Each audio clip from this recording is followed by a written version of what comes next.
Más tiene el presidente Santos tiene la virtud de percibir claramente que la relación con Venezuela no es la relación con Venezuela solamente, sino con América del Sur en su conjunto.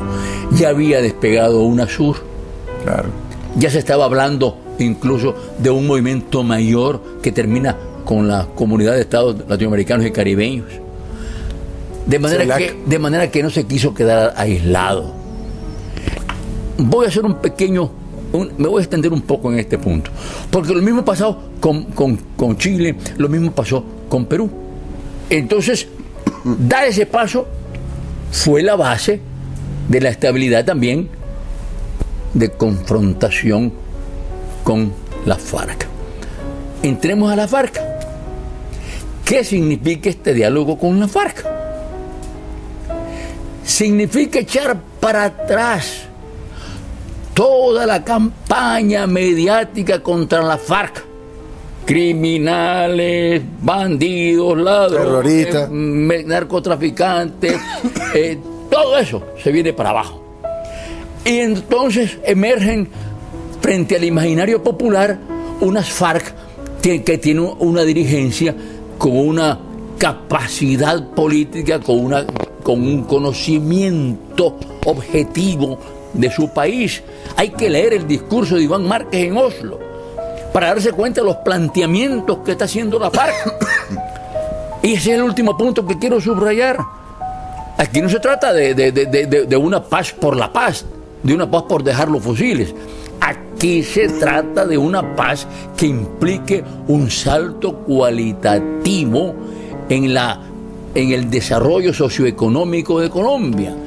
Eso parece habladuría, pero no es habladuría, porque significa reforma agraria, porque significa el control de los productos básicos, de la riqueza natural, porque significa el control del capital financiero internacional.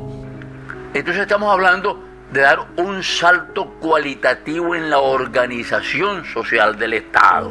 Ahora el pueblo de Colombia, no el establecimiento político colombiano, que ya tiene que dar el salto también, pero el principal salto es la conciencia del pueblo colombiano en favor de una paz permanente, justa, duradera, que implique un cambio en su propia posición frente al establecimiento político y frente al resto de los países. Bueno, esto posiblemente se firme pues en Cuba, pues, o sea, un país de que, bueno, estamos viéndole en cambio ahorita, en cambios estructurales desde hace algunos meses, bueno, ya viene pues desde hace años. Los rumores de siempre de la muerte del comandante Castro, como cuántas veces han asesinado a Fidel Castro. Imagínate. Otro día. En 50 y pico de años, imagínate cuántas veces. Pero es importante subrayar algunos aspectos que implica tu pregunta. El primero de ellos, los cambios.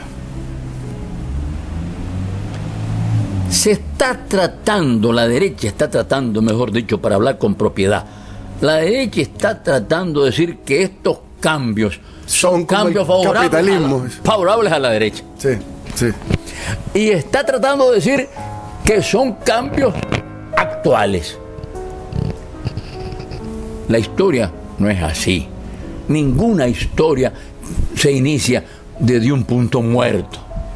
La historia tiene una estructura que se va evidenciando cada vez más a lo largo del tiempo. Y esa estructura de la Revolución Cubana fue un cambio con relación al socialismo real desde el inicio, que es lo que no se quiere decir. Al contrario, se enfatiza exactamente que era dependiente y absolutamente dependiente del socialismo real. Cuba siempre fue socialista, pero siempre fue cubana. Claro, era otro tipo de socialismo muy distinto al de la URSS, muy Cuba distinto al de Europa fue socialista, del Este, pero siempre fue martiana. Claro. Cuba siempre fue socialista, pero siempre fue latinoamericana. No se puede decir de ninguna manera que el proyecto socialista de la Revolución Cubana hubiese correspondido alguna vez con el socialismo real. Ese es el primer cambio que hay que subrayar. El segundo cambio que hay que subrayar es que la relación con la URSS de aquella época, vital, claro, fue una de relación difícil al principio, muy cuestionada por los cubanos. El propio Che se encargó de... Pero Che hasta lo criticó en público y todo. No solamente en público, se encargó de decirle que estaban actuando con Cuba al principio, hablo del principio, sí. Estaban actuando con Cuba como cualquier país capitalista. Claro. Sí. Y fueron los cubanos los que obligaron a la Unión Soviética, a la dirigencia soviética, al Partido Comunista de la Unión Soviética, para que tuvieran un cambio revolucionario real en la relación política, económica y social con las revoluciones de América Latina. ¿Qué cambio más grande que ese? Y si te pones en la crisis de los misiles de hace 50 años, la actitud de la revolución cubana, concretamente el liderazgo cubano con Fidel a la cabeza, que fue hace 50 años exactamente. Exactamente, pues, de una dignidad increíble. No doblegó un solo minuto su posición. Incluso rompió con Khrushchev. Sí. ¿Qué cambio es ese? ¿O no es cambio? Entonces, ¿qué pasa? Los cambios actuales tienen que analizarse a partir de la caída del socialismo real. Porque a partir de la caída del socialismo real se queda Cuba en descampado, en la intemperie, en todos los aspectos. Y en la habilidad de la revolución es haber encontrado la salida a esa crisis que parecía irresolvible, haber encontrado la salida de una manera particular, de una manera cubana. Y a pesar del periodo especial, que fue terrible, el pueblo nunca perdió la seguridad, la confianza en el liderazgo. ¿Por qué? Porque estaba acostumbrada a un liderazgo precisamente que puede afrontar situaciones y hacer modificaciones sin perder la estructura de la historia. Claro. ¿Y qué pasa después del socialismo real? 1989, 1999, 10 años terribles. ¿Por qué pongo 1999? Porque es el triunfo inicial de la revolución venezolana, de América Latina y del Caribe. En ese momento, a partir de la fecha que ya te mencioné, febrero de 2003, la apertura de América Latina hacia Cuba, apertura real, no solamente ideológica, en el comercio bilateral, en el apoyo financiero, repito, de América Latina con Cuba, ha sido enorme. Entonces, sin perder la estrategia de la defensa de la revolución, empieza a asumir esos cambios en beneficio de un nuevo relanzamiento, de un nuevo ímpetu socialista en Cuba. Eso es lo que hay que decir. Usted, pues, ahora hablando, pues, de acercándonos un poco más al norte, pues, hacia México, usted fue embajador en esa hermana nación, en los tiempos a donde estaba lo que muchos dicen el viejo PRI. Bueno, ahora hay un presidente joven de que, bueno, es de el PRI bajo un contexto de una guerra contra el narcotráfico. Para situarnos en el contexto, que fue la expresión que tú hiciste, para situarnos en el contexto, hay que recordarles a tu audiencia que México está atado estructuralmente a los Estados Unidos.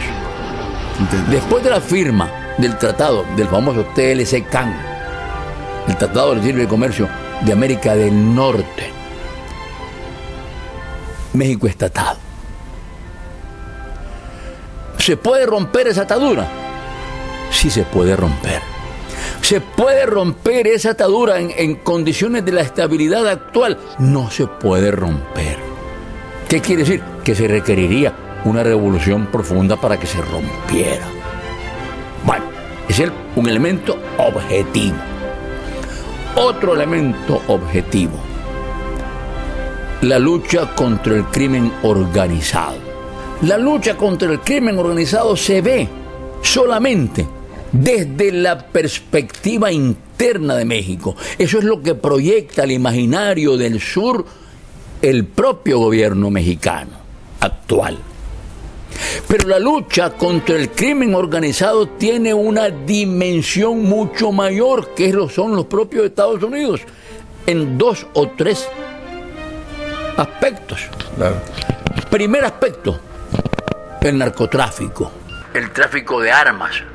Todo eso depende de los Estados Unidos, no depende de México. El consumo que son los más grandes de heroína, de cocaína y de todas las drogas que se pueden imaginar está en México. Digo, de México hacia los Estados Unidos. Quise decir eso, perdón. Pero las armas con que combate el crimen organizado a México son norteamericanas, oficiosamente apoyadas por los Estados Unidos. Y cuando digo Estados Unidos, estoy hablando de los banqueros, estoy hablando de los fabricantes de armas, estoy hablando de los narcotraficantes norteamericanos que nadie los conoce. Como dice el presidente Ortega, con toda la tecnología, con todo el equipamiento militar, con todas las estructuras de inteligencia, no están que te lo más buscado de la Interpol. y no pueden detener el narcotráfico. ¿Cómo es posible eso? Bueno, ¿podrá el presidente Peña Nieto romper eso? Yo creo que sí. ¿Cómo, doctor? Parece increíble, pero es posible. Posible. No estoy hablando de probabilidades, estoy hablando de posibilidades. ¿Por qué es posible? Con solo cambiar la política de la confrontación militar, regresar al ejército, a los cuarteles y empezar una lucha a nivel policial, con la participación popular, igual que hacemos nosotros aquí en Nicaragua, que nuestro modelo en ese sentido también es paradigmático. Sí. Es paradigmático. Eso es lo que hay que discutir. Bueno, ahora yéndonos al norte, bueno, al de Imperio, están a unos días de sus elecciones y hay, bueno, casi un empate técnico entre los dos candidatos. ¿En qué cambiaría si gana Romney? ¿En qué cambiaría si Obama continúa referente pues a nuestro país, al ALBA, al mundo, a Irán, a Siria? El poder real de los Estados Unidos no depende del presidente de la República. Ese es un mito. Un mito que cada vez se desvanece más. En ese sentido da igual que gane quien gane, porque no depende la política de los Estados Unidos de la presidencia de la República, no depende de Washington. Entonces la pregunta obligada: ¿de quién depende la política norteamericana? Interna y externa, por supuesto. Depende de algo que no se ve, que no se menciona a nivel masivo, que se menciona en círculos académicos. Depende del complejo militar industrial. Claro.